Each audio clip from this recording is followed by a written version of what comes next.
پوٹھوہاری ہیں،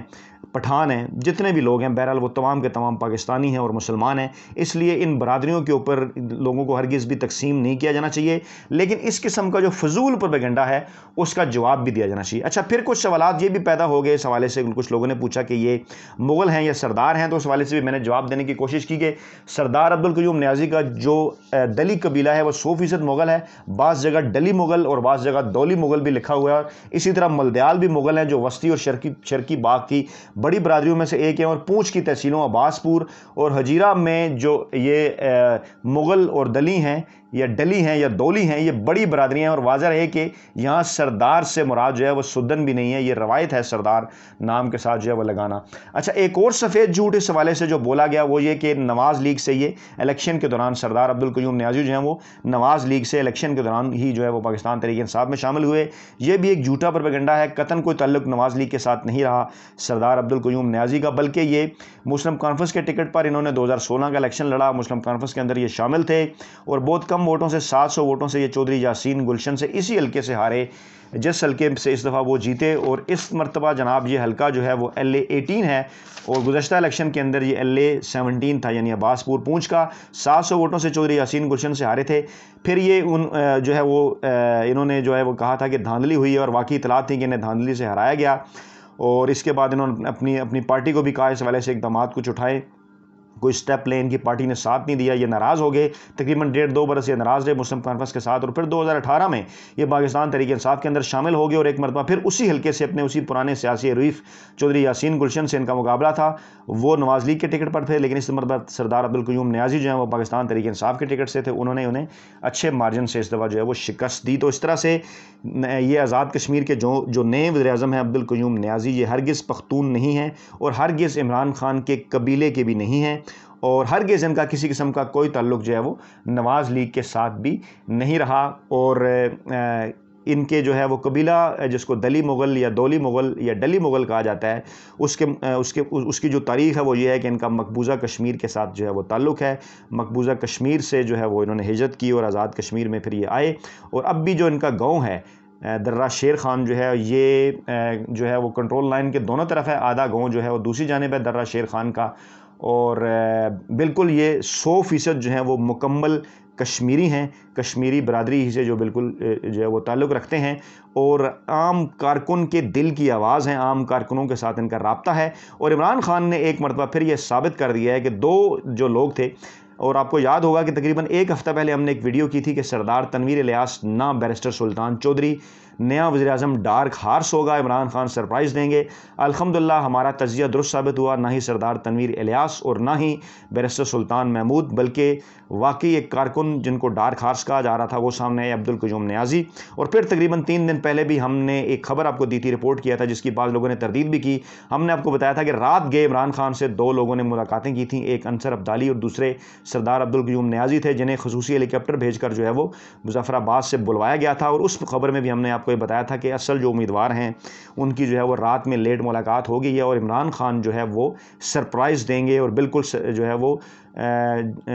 جو سردار تنویر الیاس ہیں اور بیرسٹر سلطان ہیں وہ سارے معاملے سے آؤٹ ہیں۔ سردار تنویر الیاس کا نام لیا جا رہا تھا جو ہے وہ منی کے حوالے سے، پیسے کے حوالے سے، جبکہ پاور کے حوالے سے جو ہے وہ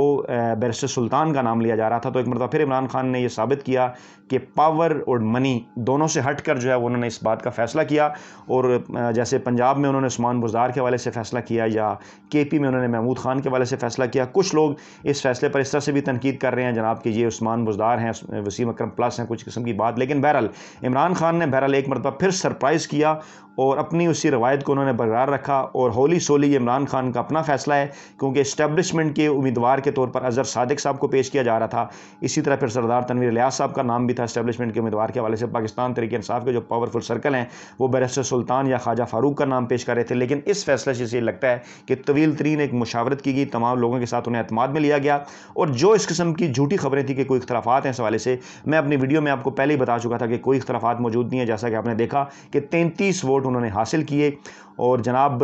کیونکہ اسپیکر جو ہیں وہ اس ووٹنگ کے عمل کا حصہ نہیں ہوتے، تو اپنے تو جو انہیں ووٹ ہیں وہ تو انہیں ملے ہی ملے، لیکن اس کے ساتھ ساتھ انہیں مسلم کانفرنس کا ایک ووٹ اور اطلاعات کے مطابق JKPP کا بھی ووٹ ملا، کیونکہ اسپیکر کو نکال کر پھر جو ان کے اپنے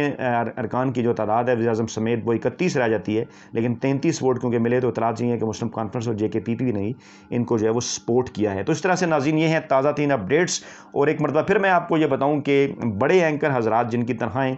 جو ہیں وہ 3 لاکھ سے زیادہ ہیں، جو کہ 10 لاکھ 20 لاکھ 30 لاکھ 40 لاکھ اور 50 لاکھ ہیں، ان کے حوالے سے ایک مرتبہ پھر میرا یقین مضبوط ہوا ہے کہ ان کا کسی قسم کی ریسرچ یا پڑھنے لکھنے سے کوئی واسطہ نہیں ہے۔ میں قطعاً کسی کے ساتھ پرسنل نہیں ہو رہا، نہ ہی کسی کا نام لے رہا ہوں، میں ایک اوورال بات کر رہا ہوں، کیونکہ میں نے اس میڈیا کو بڑے قریب سے دیکھا ہے اور میں لگی لپٹی رکھے بغیر بات کرنے کا عادی ہوں۔ اسی لگی لپٹی رکھے بغیر بات کرنے کی وجہ سے اپنے اس پروفیشن کے 20 برسوں میں 5-6 مرتبہ بے روزگار بھی ہوا، اور آج کل پھر وہ جو ہے وہ بے روزگار ہوں، لیکن آپ کی محبتیں ہیں کہ جس کی وجہ سے آپ جو ہے وہ ہمیں دیکھتے ہیں، سنتے ہیں، پسند کرتے ہیں، اور دن بدن ہمارے چینل کو جو ہے وہ آپ گرو کر رہے ہیں، یا آپ کا اپنا چینل ہے، اور آپ کو بھی مبارکباد ہم پیش کرتے ہیں کہ اس آپ کے اپنے چینل کے اوپر جو بھی تجزیے پیش کیے جاتے ہیں الحمدللہ وہ 99% جو ہیں وہ درست ثابت ہوتے ہیں۔ اپنا بہت خیال رکھیے گا، دعاؤں میں یاد رکھیے گا۔ نئی ویڈیو کے ساتھ جلد آپ خدمت میں حاضر ہوں گے۔ اللہ نے کے بعد۔